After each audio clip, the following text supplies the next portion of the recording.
కొమ్మినేని శ్రీనివాస్ గారికి సుప్రీంకోర్టులో భారీ ఊరట వచ్చినటువంటి నేపథ్యంలోనే వైఎస్ఆర్సీపీ అధినేత జగన్మోహన్ రెడ్డి ఆ అంశాన్ని ఉద్దేశించి ఇది ఆంధ్రప్రదేశ్ ముఖ్యమంత్రి వర్యులైనటువంటి చంద్రబాబు గారికి అలాగే ఆంధ్రప్రదేశ్ ప్రభుత్వానికి చెంపపెట్టు లాంటిది అంటూ వాళ్ళు కొన్ని ఆరోపణలు విమర్శలు చేస్తున్నటువంటి నేపథ్యంలో ఈ అంశం మీద మనం పూర్తి స్థాయిలో విశ్లేషణ చేసుకుందాం. ప్రస్తుతం మనతో పాటున్నారు జనసేన పార్టీ రాష్ట్ర అధికార ప్రతినిధి శ్రీనివాస్ గారు. సార్తో మాట్లాడదాం. సార్ నమస్తే. సార్ నమస్తే. Sir, senior journalist Kommineni Srinivasarao గారి విడుదల అంశం మీద జగన్మోహన్ రెడ్డి మాట్లాడుతూ ఆయన విడుదల అనేది ఇప్పుడు ఆంధ్రప్రదేశ్ ప్రభుత్వానికి, ముఖ్యమంత్రి చంద్రబాబు గారికి, ఉప ముఖ్యమంత్రి పవన్ కళ్యాణ్ గారికి చెంపపెట్టు లాంటిది అంటూ జగన్మోహన్ రెడ్డి మాట్లాడుతూ ఉన్నారు, ఆరోపణలు చేస్తూ ఉన్నారు, విమర్శలు చేస్తూ ఉన్నారు. దీని మీద మీ విశ్లేషణ ఏంటి సార్? కృష్ణ గారు, కొమ్మినేని శ్రీనివాస గారు చేసినటువంటి వ్యాఖ్యలు ఎటువంటి వ్యాఖ్యలో ఆంధ్రప్రదేశ్ మహిళలంతా చూశారు, ప్రజలందరూ గమనించారు.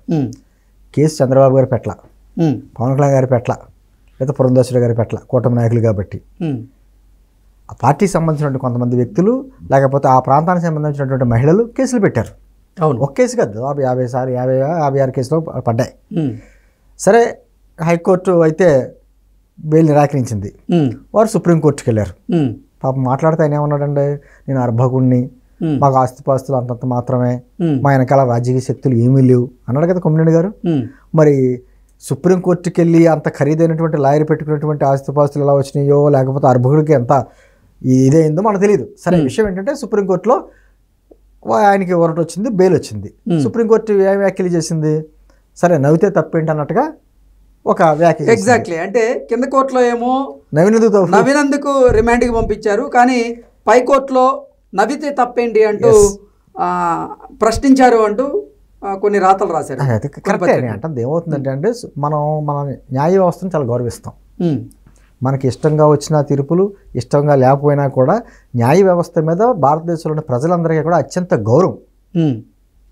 అందుకనే అలాగని చెప్పేసి వాళ్ళేం దైవాంశ సంభూతులు కాదు. వాళ్ళు అప్పటికున్న పరిస్థితులను బట్టి, వాళ్ళకు ఉన్నటువంటి వివరాలను బట్టి, సాక్ష్యాలను బట్టి తీర్పులు వస్తూ ఉంటాయి. ఆ తీర్పులు కొన్ని మనకు నచ్చితే, కొన్ని నచ్చకపోవడం. నచ్చినంత మాత్రానేమో ఆహా ఓహో అనో, నచ్చినంత మాత్రాన ఆ వ్యవస్థను విమర్శించకూడదు. సరే, మన పోరాటం జరగాలి. అంటే సామాన్యుల నుంచి కొన్ని ప్రశ్నలు వస్తున్నాయి. కృష్ణ గారు, నవ్వితే తప్పేంటి అన్నాడు. నవ్విన సందర్భం ఎటువంటిదని అడుగుతారు ప్రజలు. ఎగ్జాక్ట్లీ.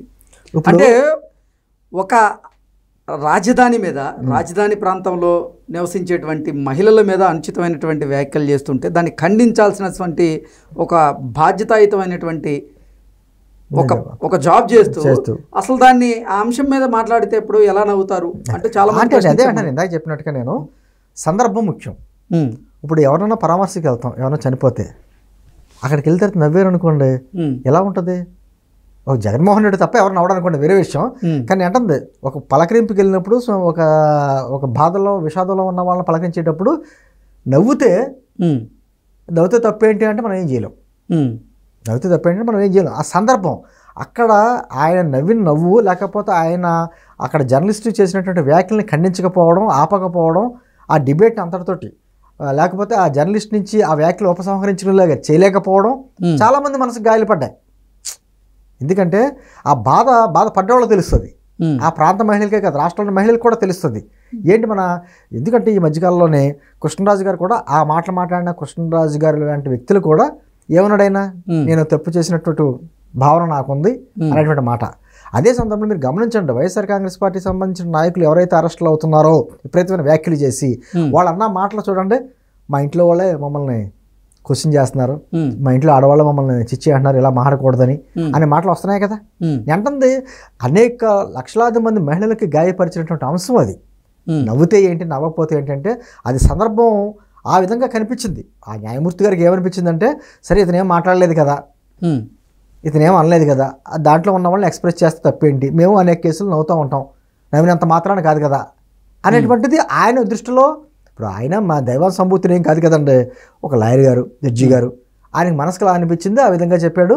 సరే, భావ ప్రకటన స్వేచ్ఛ, లేకపోతే రాజ్యాంగం కల్పించిన హక్కులు, ఇక వాటి ద్వారా ఆయన ఏదో బెయిల్ ఇచ్చాడు. బెయిల్ ఇచ్చి కూడా ఏం చెప్పారు ఆయన, కింద కోర్టు కొన్ని కండిషన్స్ పెడితే ఆ కండిషన్స్ ప్రకారం మీరు నడవండి అని చెప్పేసి కండిషన్ పెట్టింది.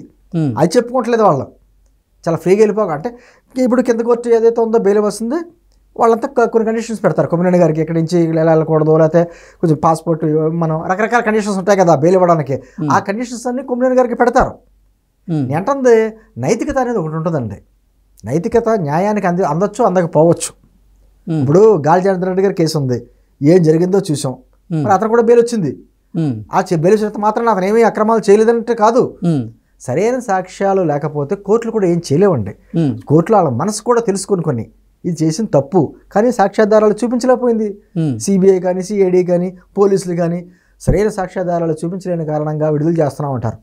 దాని అర్థం అతను తప్పు చేయలేదని కాదు. అంటే వ్యవస్థలో ఎక్కడో చోట లోపాలు ఉంటాయి.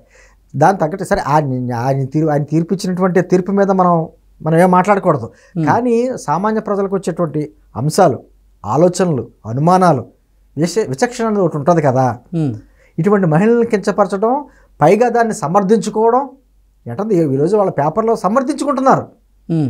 అక్కడ ఎక్కడా కానీ ఆ వ్యాఖ్యలు చేసిన కృష్ణరాజు గారు కూడా నేను చేసింది తప్పు అని చెప్పలేకపోతున్నాడు. నేను చెప్పలేదు కూడా, ఎక్కడా కూడా. నా దగ్గర ఆధారాలు ఉన్నాయి. నేను అమరావతి ప్రాంతాన్ని ఏమనలేదు. అమరావతి చుట్టుపక్కల ప్రాంతాల్లో జరుగుతున్నటువంటి స్వచ్ఛంద సేవా సంస్థలు ఉన్నాయి, వాటి ద్వారా నా దగ్గర డేటా ఉంది. ఆ డేటా ప్రకారం మాట్లాడానని చెప్తున్నాడు ఆయన. అంతే తప్ప నేను చేసిన తప్పు వల్ల మరి అంత డేటా పుచ్చుకుని ఎందుకు పారిపోయావు, కోర్టు సమర్పించవచ్చు కదా అంటే దానికి సమాధానం ఉండదు. నేను అంటే ఇక్కడ జరిగింది కొమ్మినేని గారు కూడా జరిగిన ఘటన తర్వాత నేను అతను నిలువరించాను, మీ మీద ట్రోల్ చేస్తారు అని చెప్పేసి అన్నాడు. కానీ మీరు మాట్లాడింది తప్పు అనలా. అంటే కొమ్మినేని గారి ఎపిసోడ్ తీసుకుంటే, కొమ్మినేని గారిని ఎప్పుడైతే విడుదల చేయండి అంటూ సుప్రీంకోర్టు ఆదేశాలు జారీ చేసిందో, ఆ తర్వాత వైఎస్ఆర్సీపీ నేతలు ఒకరి తర్వాత ఒకరు ప్రెస్ మీట్లు పెట్టారు. జగన్మోహన్ రెడ్డి దగ్గర నుంచి స్టార్ట్ చేస్తే ప్రతి ఒక్కరు కూడా ఇది ఆంధ్రప్రదేశ్ ప్రభుత్వానికి, చంద్రబాబు గారికి, పవన్ కళ్యాణ్ గారికి చెంపపెట్టు లాంటిది అంటూ వాళ్ళు వ్యాఖ్యానిస్తూ ఉన్నారు. అలాగే సార్, నిజంగా కోర్టులు ఇచ్చిన తీర్పులే చెంపపెట్లు, ముట్టికాయలు అనుకుంటే గత 5 సంవత్సరాల్లో జగన్మోహన్ రెడ్డి మీద ఎన్ని ముట్టికాయలు వేసింది కోర్టులు? నెత్తి బొప్పు పట్టింది, ఖాళీ లేదు. బొప్పులు పెట్టడానికి ముట్టికాయ వేయడానికి కూడా ఖాళీ లేదు. ఓకే, అనే విధంగా కోర్టులకు ఇసుకు రాలేదు, వైఎస్ఆర్ కాంగ్రెస్ పార్టీ వాళ్ళకి సిగ్గు రాలేదు. అప్పుడు అన్ని ముట్టికాయలు, ప్రతిదీ కేసు వేయడం. ఇక్కడ ప్రజా వ్యతిరేక నిర్ణయాలు తీసుకుని కూడా కోట్ల రూపాయలు మళ్ళీ పెద్ద పెద్ద లాయర్లకి అందరినీ పెట్టుకుని వాళ్ళకి ఖర్చు చేసి ఢిల్లీ స్థాయి వరకు వెళ్ళడం, ముట్టుకలు వేయించుకోవడం. అది రివర్స్ వాళ్ళకి మారింది. అంటే వాళ్ళు వచ్చి ఈరోజు ఏంది మాట్లాడండి, అదే అంటున్నాను. ఈరోజు ప్రభుత్వం వేయలేదు కేసులు. ఆ కొమ్మినేని గారు ఆ డిబేట్లో జరిగినటువంటి అంశాల మీద ప్రభుత్వం కేసేలా, ఆ మహిళల తరపున కొంతమంది వేశారు, కొన్ని ఎస్సీ కమిషన్ లాంటి వాళ్ళు కూడా తీసుకుని వాళ్ళే వేశారు. ప్రభుత్వం వేలా, చంద్రబాబు గారు, పవన్ కళ్యాణ్ గారు, పురంధేశ్వర గారు వేలా. అంటే ఇది అంశం అంటే ఒక్కసారి చేసారా ముట్టికాయలు వేయించుకుని వాళ్ళకి అనుకూలంగా ఏదైనా చిన్న తీర్పు వస్తే వాళ్ళకి రిలీఫ్ కనపడుద్ది. దాదాపు ఈరోజు వాళ్ళ పేపర్లో కానీ వాళ్ళ నాయకుల మొక్కల్లో కూడా కనపడుతుంది. ఏంటంది భావ ప్రకటన స్వేచ్ఛకి బరితెగింపుకి కొంచెం వ్యత్యాసం ఉంటుంది కృష్ణ గారు. ఓకే, అది కోర్టుకి అంటే భావ ప్రకటన స్వేచ్ఛ ఉంది కదా అని మాట్లాడితే మాత్రం ఇతర మనసులు మనోభావాలు దెబ్బతినేలా మాట్లాడితే అది కరెక్ట్ కాదనే విషయం మనకు నైతికతగా తెలుసు. ఏంటంటే కోర్టులకి ఆధారం లేకపోతే ఏ శిక్ష విధించలేవు. అలాగని చెప్పేసి అక్కడ తప్పించుకున్నంత మాత్రాన చేసి తప్పు కాకపోదు. అంటే ప్రజా కోర్టులో ఖచ్చితంగాను ప్రజలు ఆల్రెడీ తీర్పులు చెప్తున్నారు, ఇంకా సిగ్గు రాలేదు, ఇంకా ఇసుకు రాలేదు. అలాగే అంటే వాళ్ళది ఏంటంటే మొత్తం విలువలు వదిలేశారండి. అక్కడ విలువలు వదిలేసి ఈ రోజుకి అరే ఆ మాట తప్పు, అలా మాట్లాడకుండా ఉండవలసింది. ఇద్దరు సీనియర్ జర్నలిస్టులే కూర్చున్న వ్యక్తులు ఇద్దరు ఏదన్నా ఉంటే సద్విమర్శ చేయొచ్చు తప్ప ఇటువంటి విమర్శలు చేస్తే లోకువైపోతాం అనేటువంటి వ్యాఖ్యలు. ఎందుకంటే ఈ మధ్యకాలంలో చూసారా, గత అసెంబ్లీలో మాట్లాడిన మాటలకే జోగి రమేష్ లాంటి వ్యక్తులు కూడా బయటకు వచ్చి ఏమంటున్నారంటే మా ఇళ్లలో కూడా వ్యాఖ్యలు చేసినందుకు మాకు చేవాట్లు పడ్డాయి. చూసారు అంతా అనేక మంది నోటి విరోచనాలు చేసుకున్నారు. వాళ్ళందరూ కూడా వాళ్ళ ఇళ్ళలో చిచ్చి అన్నారు. నాయకుడి మెప్పు కోసమో లేకపోతే పదవుల కోసం ఏ రకం చేస్తూ ఉంటారు కొన్ని కామెంట్లు.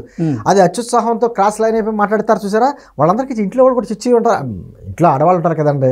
ఇప్పుడు డాడీని మాట్లాడి తప్పని కూతుర్లని చెప్తారుగా. అవును, మేము మన ఇళ్ళలో కూడా మహిళలు ఉన్నారు, ఏంటి ఆ మాటలు అనేసి అంటారుగా. అదే నేను అంటుంది, అదే నైతికత కొన్ని ఉంటుంది. కోర్టు తీర్పులను బట్టి ఒకవేళ బెయిల్ వచ్చింది కదా అని బెయిల్ వచ్చిన వాళ్ళందరూ మంచోళ్ళు కాదు, బెయిల్ రాక జైల్లో మగ్గుతున్న వాళ్ళందరూ నిందితులు కాదు. ఇది మనందరికీ తెలిసిన విషయం. ఖచ్చితంగా న్యాయ వ్యవస్థ అంటే మనకు గౌరవం ఉంది కాబట్టి ఆ తీర్పుని మనం గౌరవిస్తాం. కానీ నైతికంగా ప్రజా ఇచ్చే మీరు ఇందాక చెప్పినట్టు ప్రజా కోర్టులో వచ్చేటువంటి తీర్పు చాలా డిఫరెంట్గా ఉంటుంది. అది అనుభవిస్తారు కూడా వాళ్ళు. Okay sir, thank you so much.